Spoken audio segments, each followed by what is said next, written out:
Hi, this is Amanda. Good morning. I am here today to give you my very first video tutorial and show you my new Stamp of the Month Club. So the way it works is every month I'll pick a set to help you build your stash with, one of my favorites, and I'll make 3 samples for you, and you'll actually get these 3 cards in the mail along with the sheet of instructions on the cut sizes and a list of materials and the stamp set. So, excuse me. So this month, for March, it's going to be the 6-sided sampler stamp set. One of my personal favorites. If you go to my blog, you can see I've used it many, many times.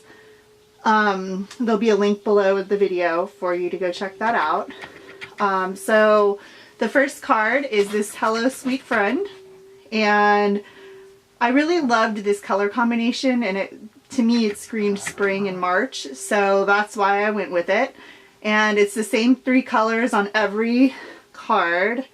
It's Pool Party, Daffodil Delight, Smoky Slate, and Crushed Curry and Whisper White. So this card is the Hello Sweet Friend card.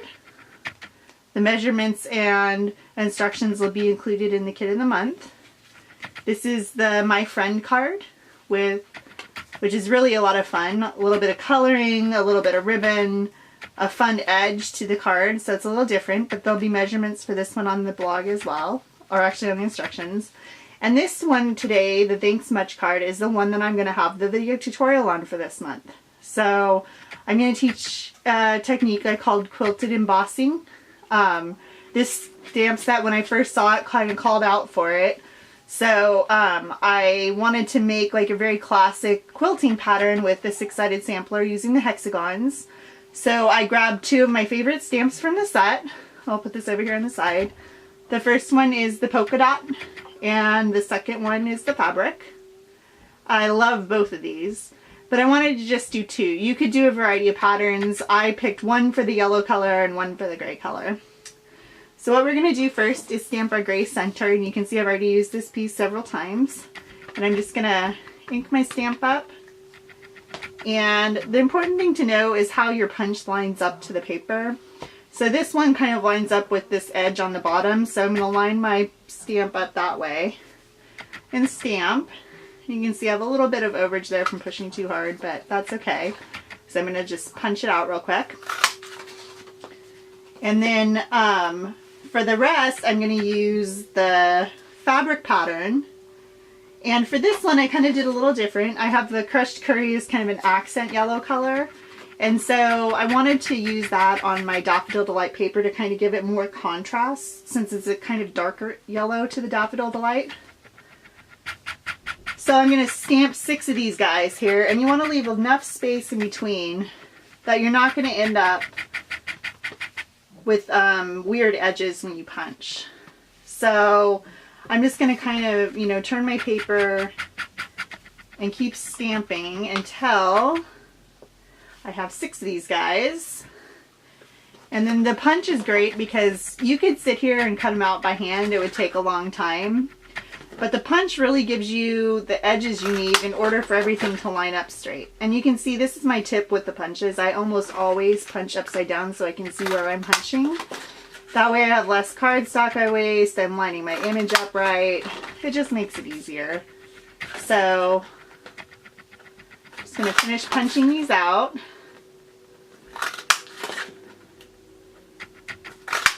Okay, we're done with the punch. So next I'm going to take my card base. I'm going to take all my pieces and turn them upside down. Now I'm going to emboss on this, so I don't need a ton of adhesive on the back of these pieces. So I'm just going to put a little bit in the middle of each of them. The key to embossing with your pieces like this is that you want to use a pattern that's kind of close together, or more dense. If you were using the other polka dot folder, you might want to put a little bit more adhesive on here to make sure your pieces stay after it's embossed. But this embossing will kind of hold it down once it's on there, so you don't really have to worry about it too much.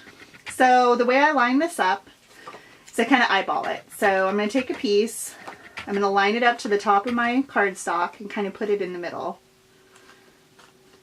And then once that's on there, then I'm going to put my flower center on. I'm just going to line it up and stick it down. And then each piece after that is going to be the same. And before you know it,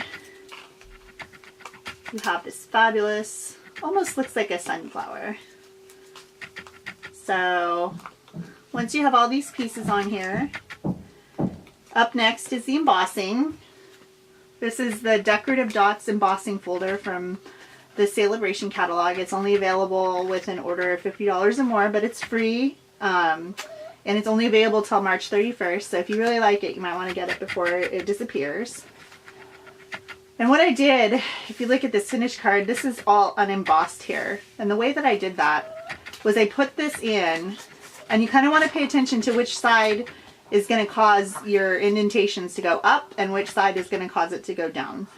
If you're not sure what I mean, take a piece of paper with your embossing folder you're going to use and like a piece of scratch paper and emboss it, and you'll see there's a raised side and a depressed side. I wanted the raised side to be up on this, so I made sure that I lined up my emboss folder that way. So all I did was I put this in here and I kind of line it up so that it's straight, and the edges kind of help you do that. And then once I had it where I wanted, I just ran it through and embossed it. And then this is what it comes out looking like, right? So you can see this is the depressed side. I don't know if you can tell. It has like little indentations, and then on this side everything's raised, and you can see it kind of quilted my top. Really cool, right? So next we're going to finish the card off real quick, and the first thing I did was I stamped my sentiments. So I'm going to take the Thanks Much stamp from this set. There's also 3 other sentiments in this set: the Thanks Much, the Hello Sweet Friend, and the My Friend. And they even have like 2 stamps in the set that are meant to hold those sentiments if you want to use it that way. None of my samples did that this time, but I've done it before. It's really cool. So I'm just going to take this and touch lightly. And I have my sentiments a little crooked, but that's okay. I'm not that much of a perfectionist. I'm going to take my my washi tape, and I will put a link on the page as to what it is. And I'm just going to tear a piece off and line it up and stick it down. Anything that goes over, you can just run around the edge. And then I'm going to take my baker's twine, my white baker's twine, and I'm just going to wrap it around 3 times. Now this is the way I always teach to do this. So you're going to grab the edge of the card where you want your bow to be, which is probably this side. That's where I always put it. And you're going to line your thread up. I always do about a hand width or a little bit more. And you're going to hold it with that hand and then wrap it 3 times. I'm going to run out here. Right, so I wrapped it 3 times, and then I'm going to pull it out to where the other end is. I'm just going to take my paper snips and trim it down. And then I'm going to tie my bow. So I'm going to, and everyone always, oh, how do you tie little bows? It takes a lot of practice.